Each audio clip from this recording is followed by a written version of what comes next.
अगर आपके जीवन में कोई भी समस्या है, चाहे आर्थिक समस्या, शारीरिक समस्या, मानसिक समस्या, यानी नाना प्रकार के जो भी समस्या है, आज मैं उस समस्या का एक उपाय बताने जा रहा हूं। करना क्या है? आपको आज मैं एक सिद्ध कुंजिका स्रोत का 13वें अध्याय का पाठ करने जा रहा हूं। बस इसको समय निकालकर प्रतिदिन आपको सुन लेना है। अगर आप ऐसा करते हैं तो यकीन मानिए, आप कर्म करते रहें, धीरे धीरे जो भी समस्या होगी इस अध्याय को सुनने के बाद धीरे धीरे वो समाप्त होने लगेगा। लेकिन सबसे पहले मैं अमित राय, ज्योतिष विद राय साहब के इस यूट्यूब प्लेटफॉर्म पर आपका स्वागत करता हूं। अगर आप पहली बार मेरे इस वीडियो को देख रहे हैं तो प्लीज सब्सक्राइब करें, लाइक करें और शेयर करें। ओम गंगणपतये नमः। देखिए, तत्पश्चात ऋषि बोले, हे राजन, मैंने तुमसे देवी के इस उत्तम महात्म का कथन किया।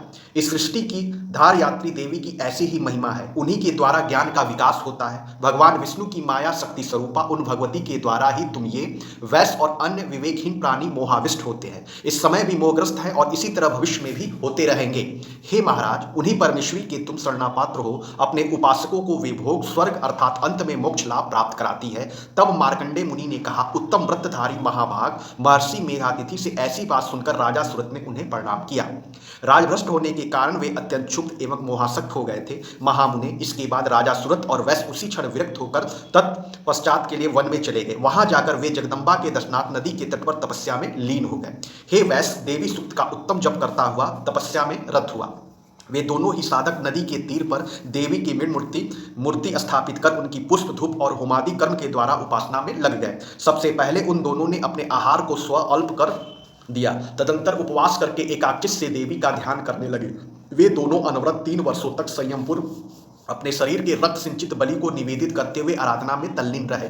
उन दोनों की कठोर साधना से संतुष्ट होकर जगजननी चंडिका देवी ने प्रकट होकर कहा। देवी ने कहा, हे राजन तथा अपने वंश को ही हति करने वाले वैश्य, तुम लोगों की जो भी वांछा हो वो मुझसे मांग लो, मैं तुम दोनों पर प्रसन्न हूं।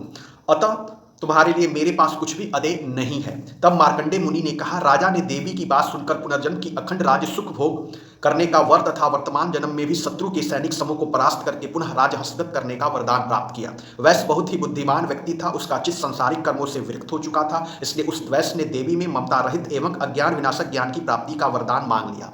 देवी ने कहा, हे राजन, तुम अपने शत्रुओं को पराजित करके अल्प समय में ही अपने राज्य को पुनः प्राप्त कर लोगे। अब इस राज्य पर तुम्हारा अस्थायी प्रभुत्व रहेगा। तुम मृत्यु के बाद सूर्यदेव के अंश से जन्म ग्रहण करके उस भोग लोक में स्वर्णिक मनु के नाम से प्रसिद्ध होगे। हे वैश्य, तुमने मुझसे जिस वर प्राप्ति की कामना की है उसे भी मैं तुम्हें सहर्ष देती हूँ। तुम्हें मोक्ष लाभ के हेतु ज्ञान की उपलब्धि होगी। तब मार्कंडे जी ने कहा कि उन दोनों भक्तों को अभिषिक्त वर प्रदान करके तथा उन दोनों के द्वारा अपना स्तुति पाठ सुनकर देवी वही अंधान हो गई। देवी से इस प्रकार दुर्लभ वर पाकर क्षत्रियों में श्रेष्ठव्रत नामक राजा सूर्य के अंश से उत्पन्न हो भविष्य में स्वर्णिक मनु के नाम से विख्यात हुए। देखिए, आप जब भी सुबह उठे नहाने के बाद कम से कम एक बार मेरे इस वीडियो को सुन ले।